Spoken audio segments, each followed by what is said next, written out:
where you're gonna pull out of T1, and the mount bike line will be right up on this road here, where you'll want to hop on the bikes and start taking off. You got a bit of a downhill grade, so you want to judge your gearing accordingly and make sure that you're ready to get up to speed quickly. It's a nice, smooth, straight section before you turn through town.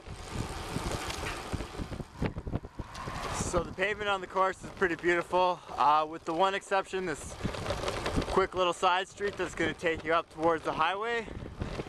Just be a little bit extra cautious because there are a few little ruts in the road that you're going to want to avoid. It's just this one quick little 200 or 300 meter section.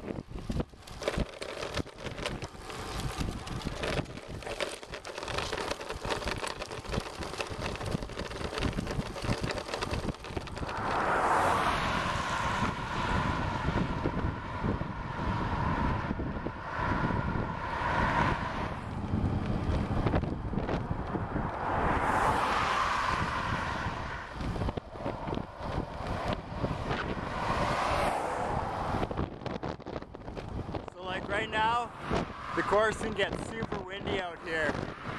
So when you're riding along, if you're feeling like you're going nowhere, it's always a good idea to look at either the weeds around you or the signs like this incommute sign. Take a note of how far they're blowing out, and it can give you a lot of confidence. You see you're going into headlit wind like we are now. Always a good idea to maybe get a little lower. You know, even if you got to ease off the gas a little bit, because all your energy is just going to be going into the wind. Really make sure you're not overdoing yourself into the headwinds. You kind of get up in a lull because you feel like you're going slow and you start working a little too hard, so really be aware of that. And the big thing is really just try and stay aerodynamic, reduce your drag. So when you're riding along Tuckalnuit Road here, the key is to stay in the middle of the road a little bit, or maybe not the middle, but you want to just stay a little bit over to the left. There oftentimes can be stuff on the side of the road, rocks or little pieces of garbage. I picked up a Gatorade cap that got stuck in my brake one time during the race, and I had to stop to pick it out.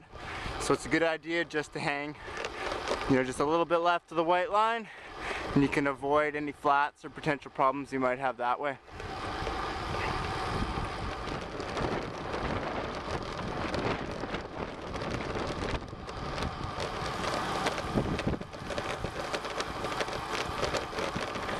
So you can start to see the lake over on the right.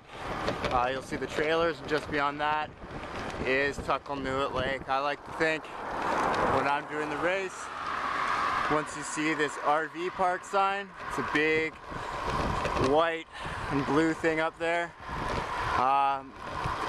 That's kind of the point where I want to start thinking about the run, start spinning my legs.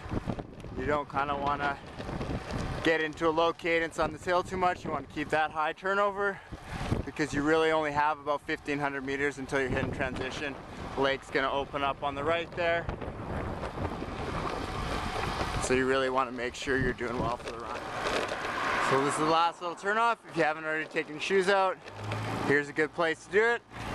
You really want to be cautious that there are going to be people turning off if they've completed the 2.5 loops. You're going to turn right, head into transition. If not, you're going to go straight, and there's going to be an aid station located right up here. So either way, you probably want to be backing off your speed a little bit, knowing that there are going to be people slowing down, and you do want to grab that nutrition and make sure that you're not missing out on any calories. Just beyond the Petro-Canada lies the climb of the day, taking us up onto Black Sage Road.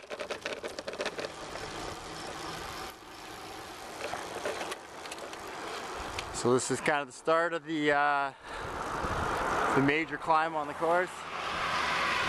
It's definitely something where you will be pushing your easiest gear. I find for me when I'm riding during the race a 53-25 gear combination or 39-25 gear combination, I'm still putting out well over 300 watts if I'm trying to climb at a 90 cadence. I weigh about 160 pounds, so it just gives you an idea of what to expect It is something where if you do blitz it, you know, you can do a little bit of damage for the run. Something that I really think of as, you know, you've just come out of the aid station, you got your nutrition with you. It's good to be having that at the start. It's going to keep you in a controlled pace and help you to not do that damage. It's really those spikes, more than the pace, that really comes back to haunt you on the run, and you want to limit those spikes. So we're just cresting up and over the hill onto a little bit of a false flat section before we approach a bit of a downhill.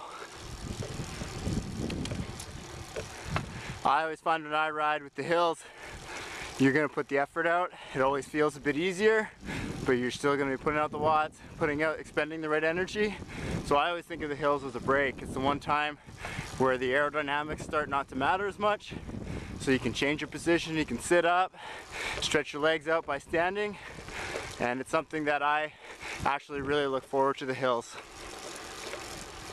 And you should, and I'm excited to hit one during the race. One of the cool things about this course is it does go through wine country. Even on a dreary day like today, it's still pretty beautiful to be riding through the vineyards.